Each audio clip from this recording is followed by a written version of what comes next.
지난주에는 이제 13장 전반하고 이번 주에는 이제 13장 후반전, 이제 워낙 한 장이 너무 길어서 반편씩 나눠 가지고 이제 좀 묵상할까 싶어서 그렇게를 했습니다.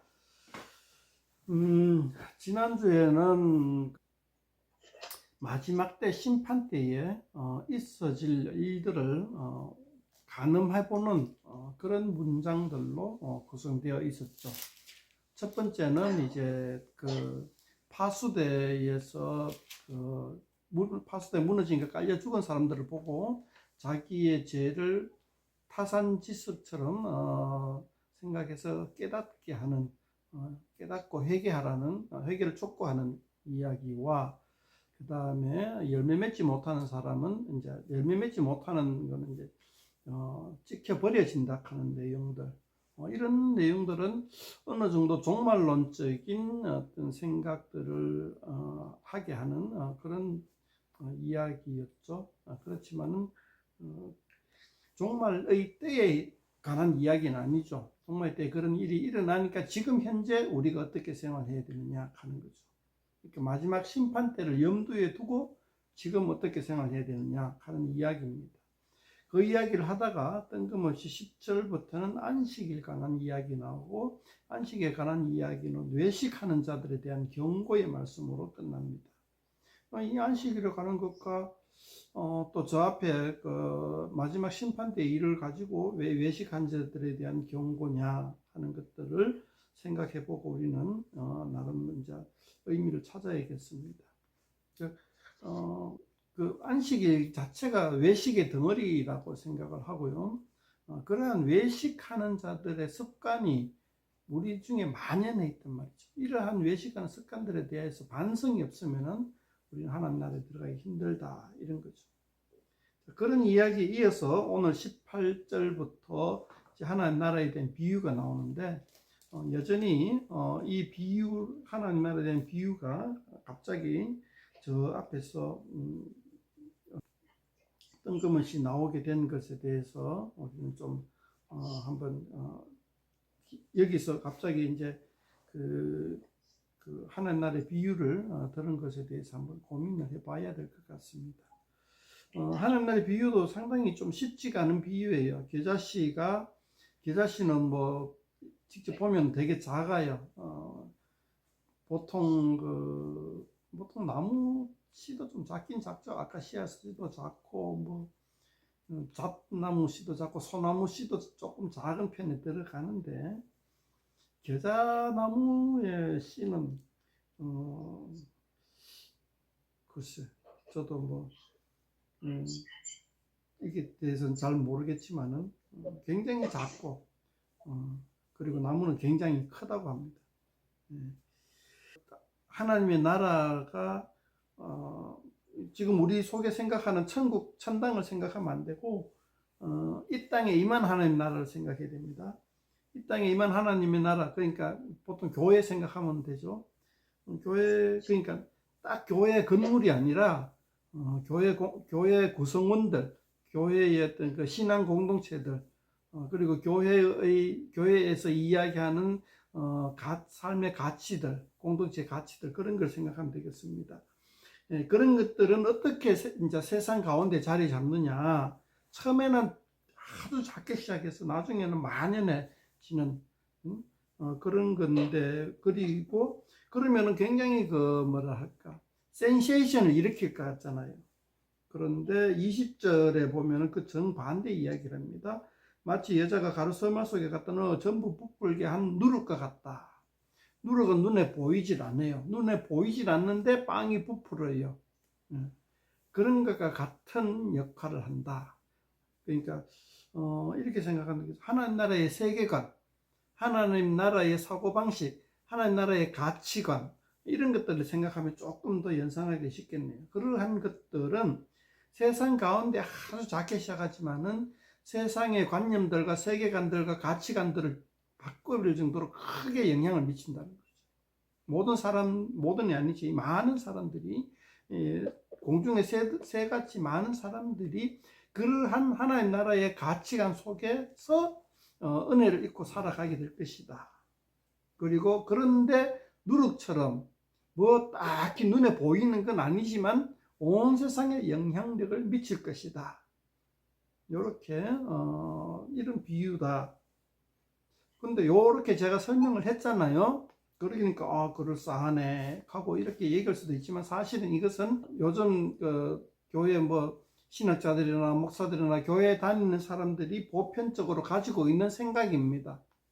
하지만은 성경에서는 요게 이제 마태복음에서 똑같은 구절이 나오는데요. 마태복음 구절에 나오고 마가복음에도 살짝 언급되어 있지만은 해석은 없습니다. 세 개 본문 다. 마태복음, 마가복음, 오늘 누가복음에서도 해석은 없어요. 이게 무엇을 말하는지. 그래서 제가 방금 말한 해석은 오늘날 우리 교회 다니는 사람들이 가지고 있는 해석이다. 이렇게 생각하시고, 과연 그렇게 해석하는 게 맞는가라고 비판적 검토를 하는 것도 전혀 상당히 신선한 어떤 도전이 될 거예요. 저도 그런 생각들이 맞다고 하지만은 또 다른 어떤 게 있지 않는가, 혹시나 우리가 틀리지 않을까라는 생각으로 한 번씩 들여다 봅니다. 오늘 제가 지금 당장은 묵상이 좀 짧아서 또 다른 관점에 대해서 한번 제시하기가 쉽지가 않은데요. 우리가 찾아보고 또 고민해 보면은 또 다른 관점들 한번 얘기할 수 있지 싶어요. 그리고 그 또 다른 관점은 어쩌면은 지금 우리가 가지고 있는 해석 관점보다 더 개연성이 있을지도 몰라요. 그러니까 우리 말씀을 묵상할 때 늘 혹시나 내가 잘못 생각하고 있지 않을까 하는 반성적 그리고 발전적 관점에서 생각해 볼 수 있으면 좋겠다는 겁니다. 22절부터는 또 종말론적인 관점이죠. 종말론적인 관점, 예수님 재림할 때에 제가 좀 이런 단어를 좀 쓸 수밖에, 그거보다 더 좋은 단어를 선정하면 좋겠는데 쉽지가 않아서 계속 이 단어를 쓸게요. 조금 말이 좀 이상하지만은 신학적인 용어지만은 씁시다. 종말론적인 관점에서 22절부터 또 시작됩니다. 23절 한번 봅시다. 어떤 사람이 여짜되 주여 구원을 받는 자가 적으니까, 구원을 받는다 하면은 이 하나님 나라에 들어간다. 예수님이 예수님이 재림하셨을 때 하나님의 나라에 들어간다 하는 개념으로서 이제 성경에서는 이야기하고 있다고 생각하고 있고요. 그리고 예수 공동체가 아닌 유대교인들 입장에서 지금 23절에 묻는 건 어떤 사람이 하는 거죠. 요거는 이제 유대교인 입장에서 이스라엘 나라가 독립을 할 때에 그 독립된 나라의 시민으로서 들어갈 수가 있겠습니까? 그런 사람으로서 받는 자가 많습니까? 적은 사람입니까? 이런 관점으로 질문을 했다라고 생각하면 좋겠고, 이 또 누가복음의 수신자인 로마 사람들은 또 어떻게 관점을 받느냐 하는 그런 것도 한번 생각을 해봐야 되겠습니다. 그러니까 우리가 생각하는 구원이라 하는 개념하고는 조금 개념을 다들 달리 하고 있다 하는 걸 염두에 두고 보면 좋겠습니다. 그럴 때 24절에 보면 예수님 대답이 이거죠. 자, 구원을 받기 위해서 우리가 해야 할 일입니다. 자, 구원이라 하는 관점에 대해서는 지금 제가 봤을 때는 구원을 받는다 하는 건 하나님 나라에 들어간다, 즉 교회 공동체에 들어와서 하나님께 인정을 받는 구성원이 된다 하는 거죠. 24절에 좁은 문으로 들어가기를 힘쓰라. 내가 너희에게로니 들어가기를 구하지도 못한 자. 좁은 문으로 들어가는 게 뭐냐 하는 건 마태복음에 조금 자세히 나와 있는데요. 25절부터도 보면은 이제 조금 부연 설명을 하고 있는데, 25절부터 쭉 읽어보면은 이제 착각하죠. 사람이 착각하는데 어떻게 착각합니까? 26절에 그러니까 차근차근 봅시다. 건너뛸라카 바빠서 건너뛸라카 힘드네. 24절에 들어가기를 구하여도 못한 자가 많다. 자, 좁은 문으로 들어가기를 힘쓰라. 넓은 문, 좁은 문, 이제 마태복음은 그렇게 나오죠. 그래서 이제 넓은 문 택하지 말고 좁은 문으로 들어간다. 내가 좁은 문을 택하고 좁은 문으로 들어가면 되는 걸로 착각하는데, 24절 끝에 보면, 후반에 보면 들어가려고 해도 못 들어간다는 거죠. 왜? 예, 이 열리는 때가 있다는 거죠. 여기서는 25절에 시간적인 것인데 꼭 시간적인 거는 만은 아니죠. 그죠? 예. 그러니까 기회가 왔을 때에, 선택의 여지가 주어졌을 때에 하는 그런 24절 5절에 보면은 선택을 해라. 한번 선택 잘못하면은 끝이다 하는 그런 이미지가 떠오릅니다. 25절에 보면은. 자, 그리고 26절에 보면은 또 다른 이미지가 떠올라요. 26절에 보면 그때 너희가 말하되 우리는 주 앞에서 먹고 마셨으며 주는 또한 우리를 기꺼이서 가르치셨나이다. 예. 문을 두드리며 들어가는 게 뭐죠? 평소에 집주인과 친밀한 관계를 가지고 있었는데 왜 못 들어가게 합니까? 그러니까 여기서는 선택이 아니고 자격이 문제가 나오죠. 26절에서는. 선택은 나와가지고 그쪽 들어가고 싶다고 선택을 했어요. 근데 커트 당했어요. 그죠? 처음에는 이제 한번 닫은 후에는 못 들어간다. 그건 뭐죠? 처음에 열렸을 때의 선택을 잘해라 하는 의미가 되었지만, 지금은 26절에는 선택을 했는데도 못 들어가요. 이때는 26절은 자격이 얘기가 나와요. 자격이 뭐죠? 네, 26절은 자격을 이렇게 얘기합니다. 내 생각에는, 그러니까 들어가려고 노력하는 사람이 생각에는 주 앞에서 먹고 마셨으며, 그러니까 집주인 앞에서 먹고 마셨으며 집주인은 또한 우리를 길거리에서 가르쳤습니다. 집주인과의 관계를 이야기합니다. 그랬는데 27절에 보면은 그가 너희에게 말하여 이르되 나는 너희가 어디서 왔는지 알지 못하노라. 행악하는 모든 자들아 나를 떠나가라. 자, 행악하는 모든 자들아, 여기 우리 한번 생각해 보는 거예요. 그러니까 집주인과 친밀성이 있다고. 어떤 영화를 보니까는 무슨 조폭이 경찰서장하고 가깝게 지낸다고, 내가 말이야 서장하고 밥도 같이 먹고 하면서 그런 게 이제 우스개로 이제 유튜브 쇼츠에 나오던데, 똑같은 상황이죠. 집주인하고 같이 어울리고 먹고 마시고 열심히 토론하고 배우고 했다고 해서 그 집에 들어갈 수 있는 건 아니라는 거죠. 경찰서장하고 친하다고 해서 유치장에서 빼내주는 거 아닌가 하고 똑같은 거죠. 예수님은 행악하는 자들아 멀리 가라. 일단 여기서는 행위를 중요하게 생각하죠. 그러면서 28절 29절에 보면은 너희가 정말 그 자신 있게 생각하는 그 혈통, 아브라함, 이삭과 혈통의 그 너희가 자랑하는 너희의 조상들은 천국에 있지만은 정작 너희가 훌륭하다고 하는 그 조상들의 자손인 너희들은 밖에 쫓겨날 것이다.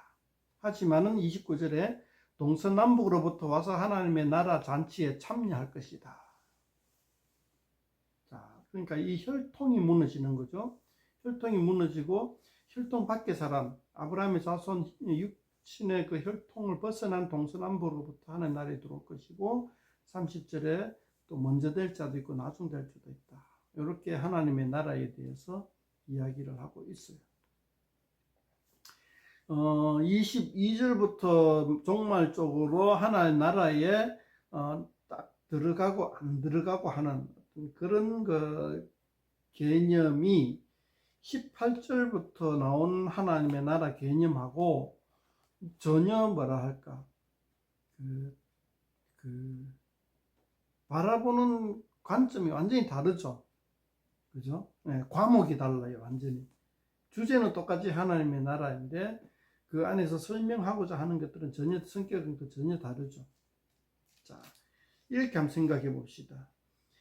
앞에서 공중의 새들, 그리고 밀가루, 누룩이 와서 푹 부풀었을 때 그때의 밀가루, 누룩이 아니고, 그리고 나무가 다 무성하게 이제 겨자씨 하나리 한데 거기서 공중의 새들이 그 안에서 깃들여 산단 말이죠. 그 공중의 새들은 하나님 나라에 들어간 자일까요? 밀가루는 하나님 나라에 포함된 걸까요? 아니면은 제외된 걸까요? 이런 관점에서 한번 생각해 볼 수도 있어요. 근데 그러니까 생각해 보자는 것입니다. 단지 그런 관점을 한번 딱 생각해 봤을 때에 18절부터 그 21절까지 하나님 나라에 대한 비유와 22절부터 30절까지의 하나님 나라의 비유에 대해서 한번 생각해 볼 수가 있는 거죠. 하나님 나라는 분명히 온 세상에 좋은 선한 영향력을 펼쳐요. 그런데 정작 그 하나님 나라에 들어가는 자들은 굉장히 까다롭다도 아니고 엄격한 거예요. 뭐 새들은 하나님 나라의 영향력을 받아요. 그리고 밀가루도 누룩의 영향력을 받아요. 하지만 정작 새들 누룩이 과연 하나님 나라에 들어간 사람일까? 말하고 이런 질문이 좀 우문이긴 하지만은 22절부터는 거기에 대해서도 이야기를 하고 있죠. 예. 과연 하나님 나라에 합당한 사람일까? 그런 관점에서 하나님 나라를 한번 생각해 볼 수가 있다는 거죠. 과연 하나님 나라는 어떤 것인가에 대해서. 뭐 너무 어려우면 교회를 한번 생각하면 좋아요. 정작 교회 안에 들어와 있는 정말 하나님의 뜻에 합당한 사람, 하나님 나라의 가치를 추구하고 있는 사람은 그 안에 있어요. 근데 그 사람들이 그 안에서만 아이고 우리끼리 잘 먹고 잘 살자가 아니고 그것이 온 세상에 영향력을 펼쳐요. 그리고 온 세상이 교회의 어떤 그 선한 영향력을 받아가지고 세상이 그 소금이 들어가 있는 국처럼 맛이 나지만은 그러나 그런 세상들이 정작 마지막에 천국 잔치, 하나님 나라의 잔치에 참여는 못한다. 그런 관점들을 지금 비유로서 설명해 주고 있다는 거죠.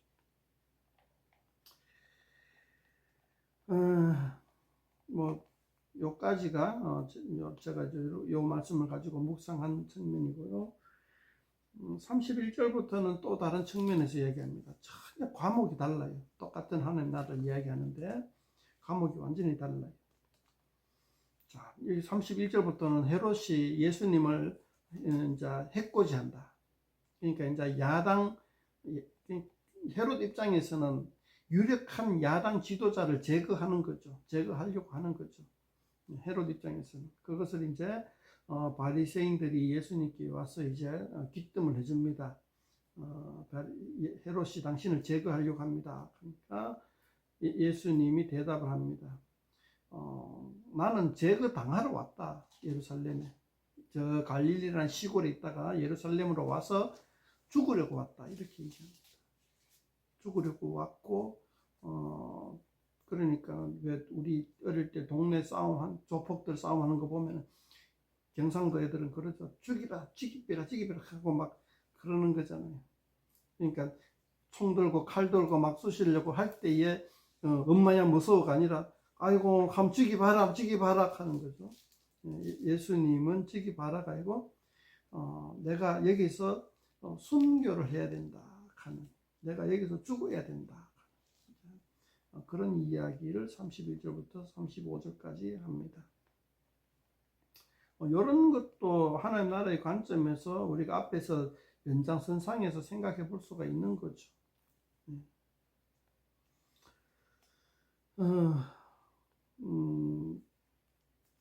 뭐 31절부터 35절은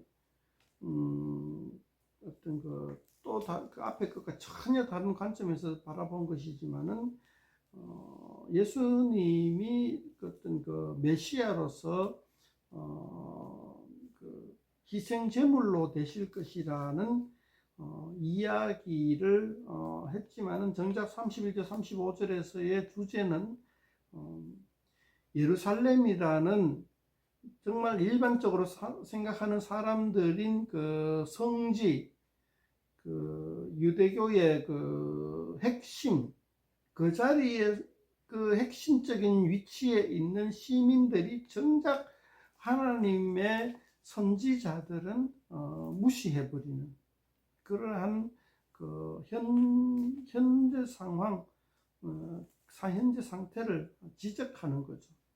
앞에서 22절에서 30절까지의 착각하는 사람들에 대해서 지적하는 것과 똑같죠.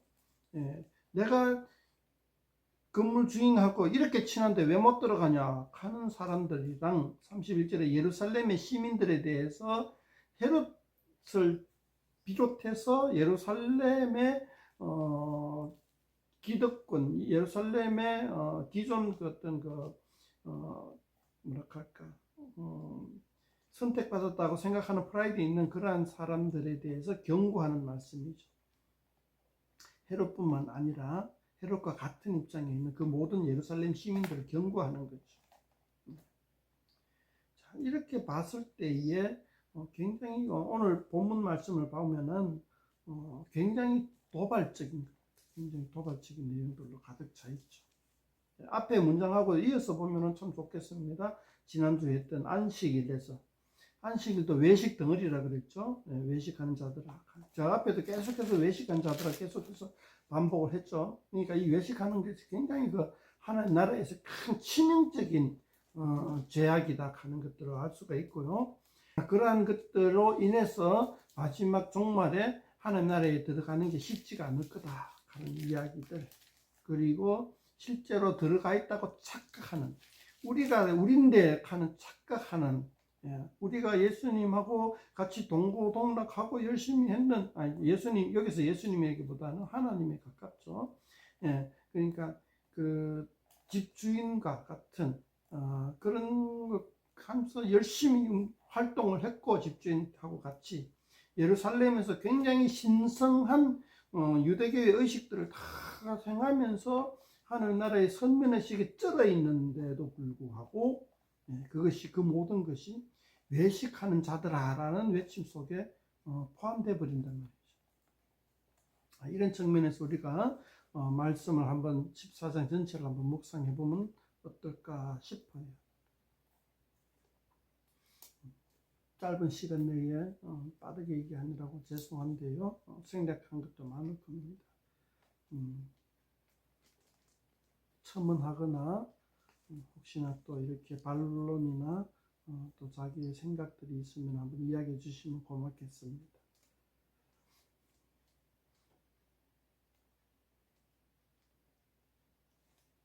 우리는 무엇을 고민해야 되는가라고 질문을 하셨는데요. 제 생각에는 저 같으면 이런 걸 했습니다.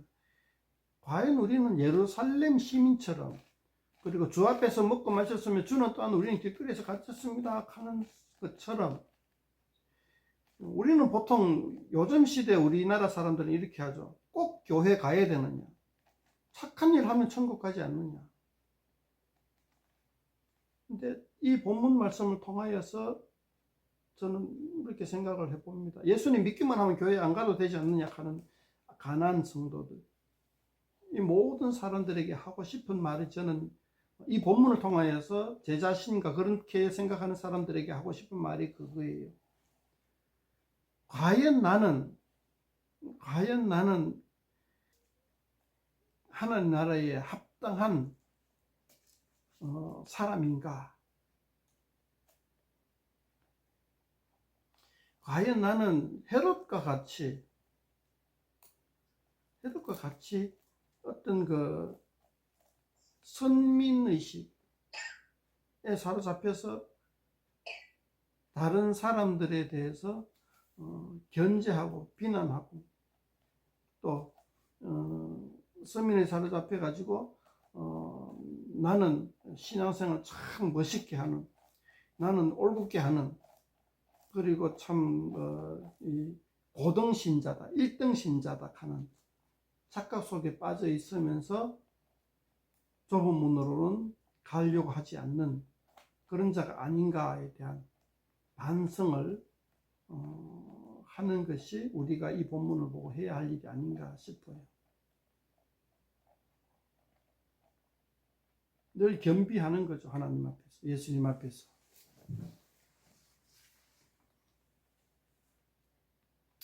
조금 추상적인가요? 구체적으로 서울 사람들은, 우리 중에는 좀 없겠죠. 서울 사람들은 서울에 사는 것만으로도 굉장히 프라이드가 강하잖아요. 우린 서울 사람 아니라 모르겠지만 그럴 것 같아요. 큰 교회 다니는 사람들도 큰 교회 다니는 것 자체로 굉장히 프라이드가 강해요. 그리고 큰 교회는 아니지만은 교회 장로다 하는, 교회 집사다 권사다 하는 직분만으로 굉장히 프라이드가 강한. 근데 사실 이렇게 가까이 지내보면은 아우 정말 아유 저 사람하고 가까이 지내기 싫다 하는 사람이 참 많아요. 이제 타산지석으로 삼지도 나는 과연 그렇지 않는가라고 생각을 해봐야 돼. 나는 과연 그리스도의 향기를 바라고 있는가? 다른 사람들이 나를 보고 아 예수님 저 사람은 예수님 잘 믿고 있네. 그런 어떤 생각들을 가질 수 있게끔 하고 있는가? 그래서 한번 반성해보고 또 선한 영향력을 끼치려고 노력을 해야 되지 않겠나 싶어요. 우리 교회가 큰 나무처럼 되어서 우리 교회로 인하여서 많은 사람들이 선한 영향력을 받을 수 있도록 우리가 노력해야 되지 않겠나 이런 생각들도 해봅니다. 아직은 많이 미약하죠. 미약하면 강하게 할 수 있기를 노력해야 되는 거죠. 약하네. 그럼 열심히 헬스장 다녀가 운동을 해가 큰 이제 힘 있는 영향력을 끼칠 수 있는 그런 나무가 될 수 있도록 노력을 해야 되겠죠. 막연하죠. 막연해서 저도 많이 힘듭니다. 솔직히 막연한 가운데 약간씩이나마 구체적인 걸 한두 가지씩 붙잡고 노력을 합시다.